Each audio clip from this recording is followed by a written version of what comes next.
Greetings all, and welcome to Adaptation, the ultimate vlog for film adaptations and the original material they're based on. I'm Jennifer Dick, in case you haven't seen me yet, or if you've just forgotten my name. It's not out of the question. After all, it has been a couple of weeks since I've hosted, and admit it, you all missed me dearly. Not the least because this week we are diving once more into the realm of Shakespeare. Ooh. Ah. A couple of weeks ago, we presented our host picks for the best Shakespearean adaptation, and this week we pulled for the worst. Hold on to your wigs, guys, this might get a little dicey. See, what we found was that several of the choices mentioned for worst Shakespearean adaptations introduced a rather lively discussion among our hosts. It seems we can't really agree on what makes a bad adaptation of the Bard, or does it even exist at all? As a realist, I say yes. And you know what has shown up more than anything else in this worst case scenario discussion? Modern adaptations. Case 1, Romeo and Juliet, starring Claire Danes and Leonardo DiCaprio, which takes place in the modern-day city of Verona Beach. With this version, the modern atmosphere and costumes just kind of clashed with the Old English language, and it just felt forced. Except wait a minute.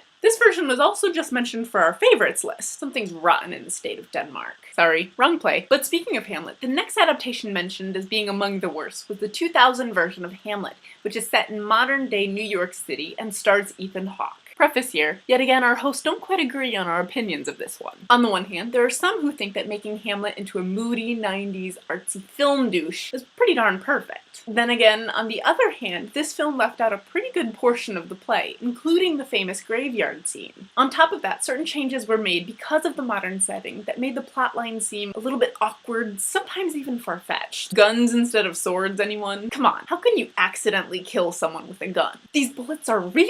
Whoops, my bad. Sticking once again with the Shakespearean tragedies, the next version mentioned was O, which is, you guessed it, another modern adaptation, this time of Othello. This one goes a little bit younger in that the characters are students in a prep school. And the Othello character is a teenage basketball star named Odin. Okay. Now clearly what we're seeing here is that there have been some difficulty translating Shakespearean tragedies to a modern setting. Sorry to say, this problem also extends to the comedies as well. The next film on our worst list is the Kenneth Branagh version of Love's Labour's Lost starring Alicia Silverstone. In general, Kenneth Branagh seems to be quite good in adapting Shakespeare. There's Much Ado, there's Hamlet, but Love's Labour's Lost seems to be a definite exception to this. It's corny like you wouldn't believe, and has musical numbers that seem very out of place in certain scenes. Kind of painful to watch, in fact. What might be even more painful, though, is the film Get Over It, which is a modern-day adaptation of A Midsummer Night's Dream starring Kirsten Dunst. This is another one that takes place in a high school, where the play Midsummer Night's Dream is being oh so conveniently performed by the characters. Which of course means that the movie has a whole play within a play plotline. And honestly, it's just plain silly. Speaking of silly, the final adaptation mentioned on this list is Romeo and Juliet, which is a version of Romeo and Juliet where all the main characters are